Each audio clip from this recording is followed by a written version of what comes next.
Question number 6, David Seymour. Mr Speaker, my question is to the Minister for Building and Housing and reads as follows.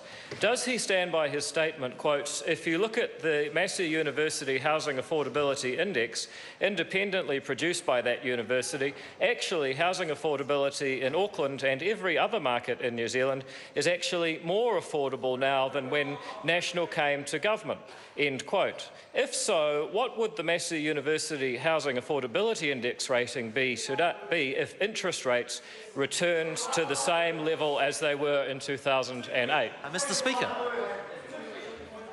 Point of order, Dennis O'Rourke.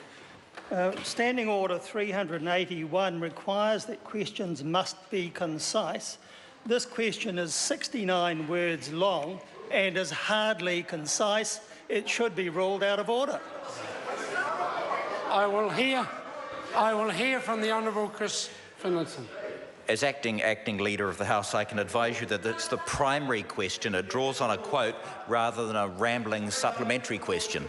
No, I don't need any assistance from either member. It is a primary question and therefore order. Therefore, it is often longer than a permitted supplementary question. In this case, the question contained a very long quote, which the member obviously thought was necessary to make his point as he was asking the question. The question's been allowed, it's been accepted, and now it can be answered. Mr Speaker, yes, it does show houses are more affordable now, both nationally and in Auckland, than they were in 2008.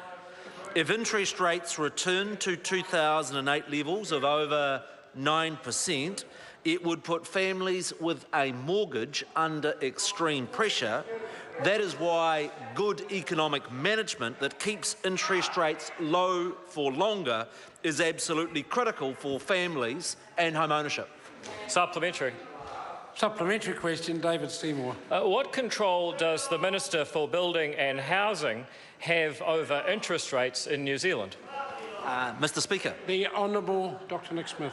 The Minister of Building and Housing doesn't have that much influence, but I do say overall economic management has a huge impact. If governments were to adopt sort of the big spending policies, every time that has occurred in history, it has pushed interest rates up, it has made houses unaffordable, it's impacted on things like inflation, and that's why there's a very real connection between good economic policy and good housing policy. Supplementary question, David Seymour. What control does the Minister for Building and Housing have over land supply and ultimately house prices in New Zealand? The Honourable Dr Nick Smith. The predominant act that regulates land supply is the Resource Management Act. And there is no question that at the core of New Zealand's housing affordability problems has been both the RMA and the way in which councils have narrowly restricted land supply. That's why we've seen the price of sections go up much more than the price of the built house, and that is why parties that are committed to improving housing affordability will support reform of the RMA. Supplementary question, Phil Twyford. Thank you, Mr Speaker.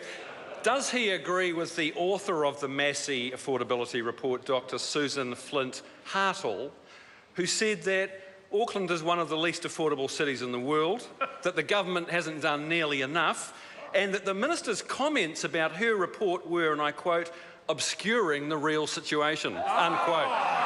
Order. The Honourable Dr Nick Smith. Mr Speaker, the member chooses only actually to partially quote what she said.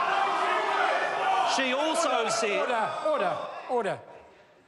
If the member wants the question answered, he's going to have to get a little more cooperation from a couple of his colleagues.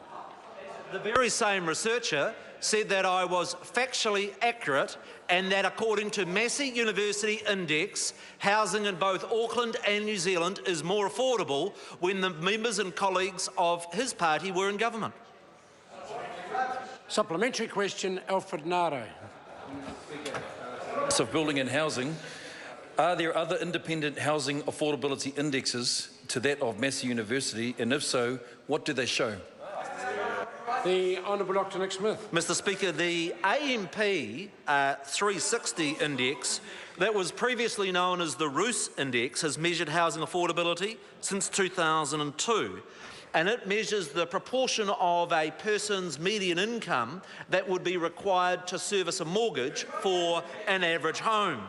Nationally, that index was at its very worst in 2008 at 83.4%. It's currently 59%, i.e. houses nationally are 24% more affordable than what they were in 2008. In terms of 2008, and for the record, I asked him to check it, the index was 101% in Auckland during 2008, and that is the worst it ever was after 9 years of a Labor government. Supplementary question, David Seymour. Why was the Minister prepared to take the credit for falling interest rates, which he's conceded he cannot control, when the factors such as supply, which he says he can control, have deteriorated over the period referred to in his quote? The Honourable Dr Nick Smith. Mr Speaker, I do accept that the key element of housing that I do have responsibility for is supply. I note in the period that I've been Minister, house construction has gone from 13,000 a year to 27,000 a year. In fact, housing build rate has increased more in the last 3 years than it has at any time in New Zealand history. Question number 7.